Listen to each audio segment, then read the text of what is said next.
before you can start using your Eufy security cameras, you do have to go to the App Store, go into the search bar, type in Eufy, and as soon as you type that in, you'll see Eufy security. Go ahead and click that. Once that comes up, you'll see just below So Secure, you'll see Eufy security. In my case, you'll see that it says open, but you'll see Get. Mine says open because I've already installed it on my phone. You'll get that, and then once you get the app, what you will do is put in your email address, establish a password. Once that's done, you'll get an email link to activate the account. Click the link. They'll also give you a security code that you have to type in. Type that in and then establish your Eufy security account. And you can do this before or after you set up. Once that is done, what you will do is go to Eufy security, in my case bottom right. Click on that. This is what you'll see once you have it completely set up, but initially you won't see where it says front door, backyard, or Eufy base. None of those will be there because you have to set them up as a system in the app first. So you'll install the base and then you'll install your cameras. And then once you do have these, they'll be on here as they show on the screen here. And if you go to the top left, this is what you will see, and you can go to each one of these. And so you can go to cloud storage. This is where you can set up for them, Eufy, to store camera footage, and there's a basic and plus plan. Ultimately, that's up to you if you want them to store your camera footage. And then you got My Services. If you have any subscriptions, they'll show up here. As far as a referral, if you sign up for this and you have somebody you know buy a system, basically Eufy will give you a $50 reward towards purchasing a system or accessories. Then you got virtual home. Here you can roll around in this virtual home. And then also if you go up and you click where the little house is, you can go through and answer some questions, and then after you answer it, the main questions are going to be how many external doors are there, and then how many rooms are in the house, and then they'll make a recommendation as far as what you need to purchase in order to have a fully secure home. Then there's community. You go into community, there's advertisements and information, lab features. It's just going to give you daily reports on your cameras. You can go to help, and then you'll select over here to the left what you need help with, and then it'll just go through the steps, and then you can either call them, go to live chat, or provide feedback. Then there's settings, and you got works with, which is like Alexa, Google, and you can go through and get the Eufy system to work with any of these other systems. Device display order. This is just how you want them displayed. App permissions.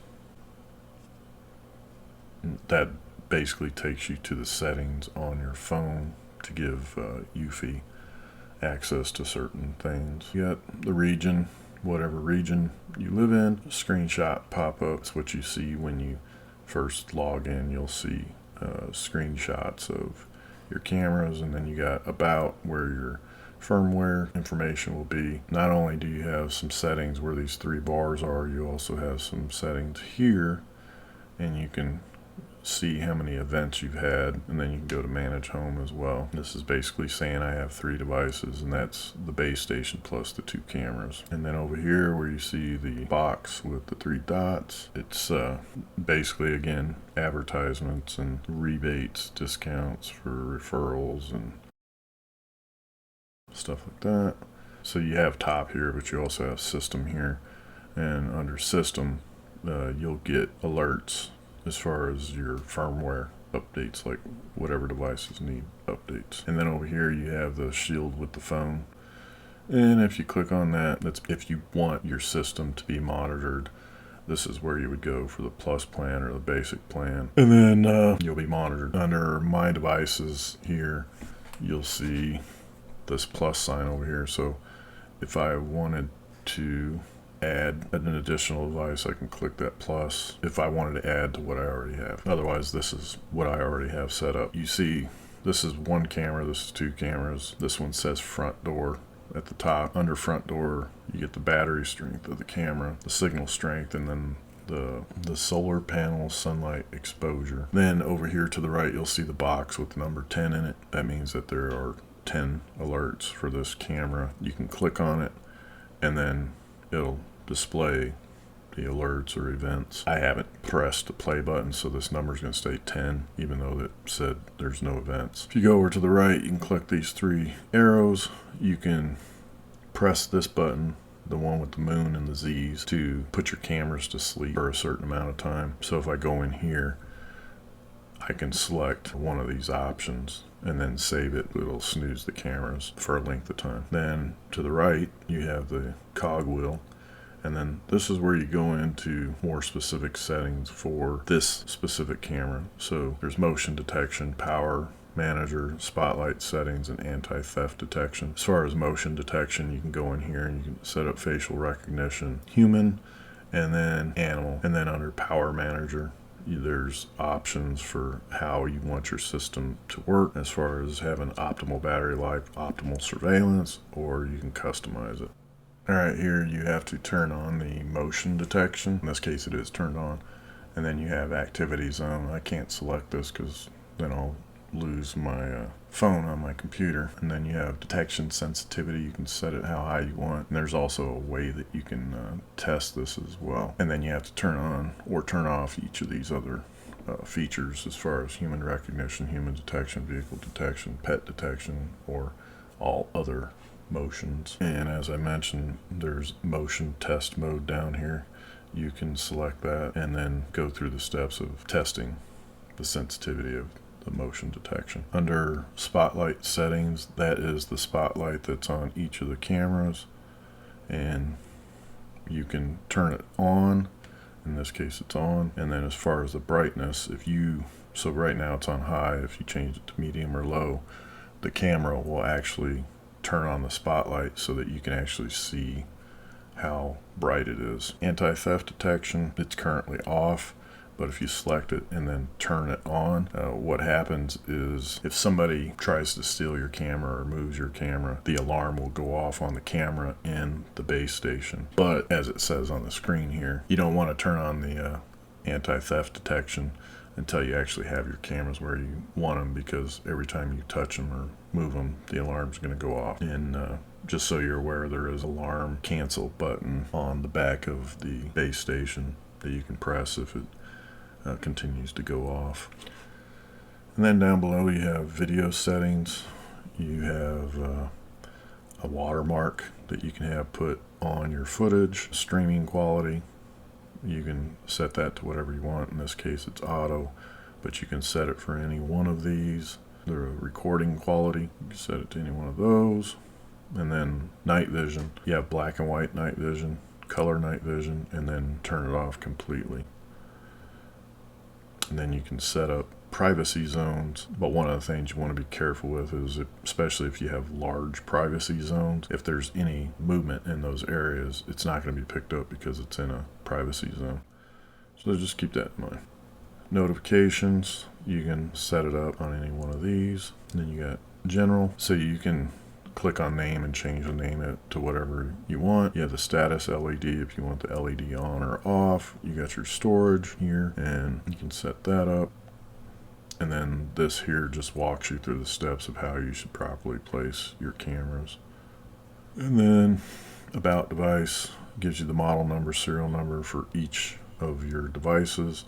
And then you can also check to see if there's a firmware update required, and it'll tell you it's up to date or that you need to update it. Then you have share device.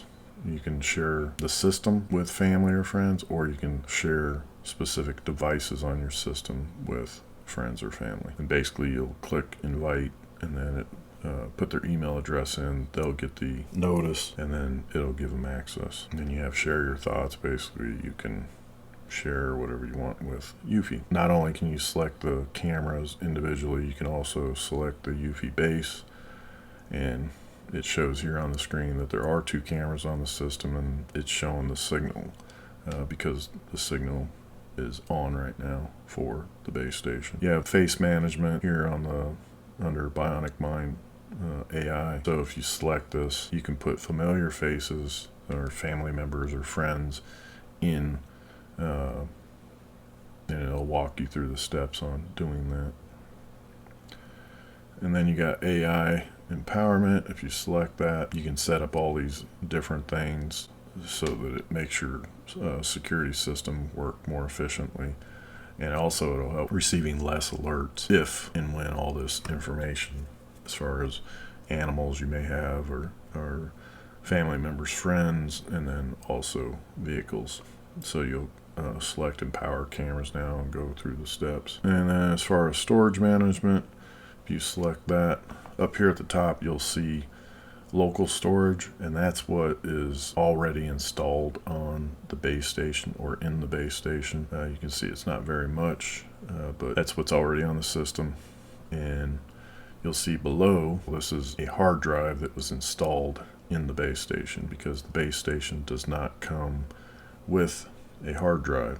So in this case, a 1 terabyte hard drive was installed, and you can see what's available. At any time you can clear local storage, or you can clear any external hard drive or any hard drive that you install on the base station, you can clear. And as previously mentioned in the overview, there's nothing that you need to do to the hard drive before you install it, because you can format it here, or even after you install it, you'll get alerts that it needs to be formatted, but eventually on its own it'll format it anyway. But you can reformat it at any time if you desire. And then you have video archive.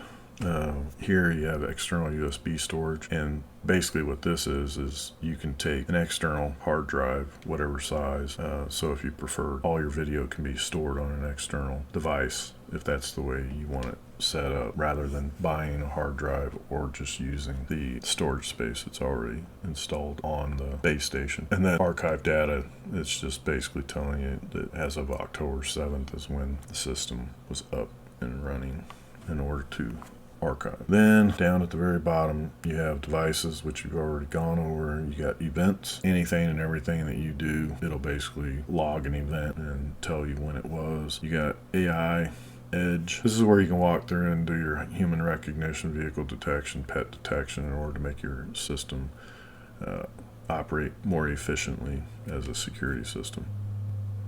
Then if you go to security, you have these options as far as setting it for if you're home, if you're away, and then you can disarm so that you don't get any triggers or alerts on your phone. There's geofencing. You can set that. You also have a schedule that you can set up. You can, I mean, if you were using this system for like a business, you could set it up to only operate when business is not open, so that during the day the cameras aren't up and running, if that's the case. And then you can also go to customize. That's modes, but you also have automation here, and this is basically triggers that if one device is doing something, it'll trigger another device. And then you have explore, and basically it's advertisements and then also devices for sale. So there you go. There is an overview of the system. So here is, for example, in this case it's the front door camera.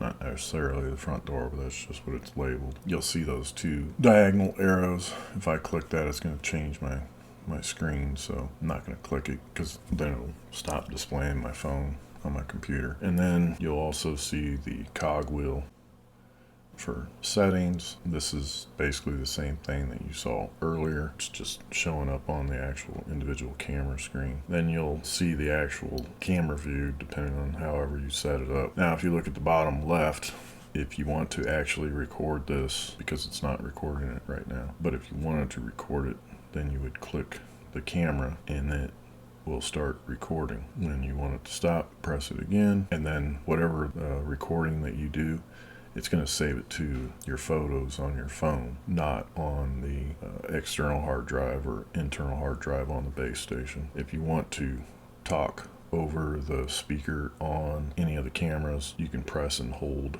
the microphone. You can mute the speaker, and then you have additional settings here. The nice thing about these cameras, if you actually use 2 fingers or however you want to zoom in, if you want to zoom in on something, you can move the screen with a single finger, or you can use 2 fingers and zoom in, and it actually tells you how closely you are zoomed in. If you had this set up outside and you saw something that you really can't see that well, that's what you can do, is move it to where you want it and then zoom in to see what it is. And if it's something you want to record, you can click the camera button and it'll start recording whatever's going on in that view. And in this case, it's 4K, and that got saved to the photo album on my phone again. If I am here on this screen and I press the play button on either one of these cameras, so in this case I'm going to press the play button on the top camera. So when I do that, what's happening is it's actually going into live view. It's not recording, it's just showing a live view. The way that you know that is you can see the signal speed is continually changing, which tells you that it's live. If you happen to be watching the camera, so say for instance I scroll in on something and I just want to take a quick clip of something I see on the screen, all I have to do is press the scissors and it basically takes a snapshot and then puts it in your photo album on your phone.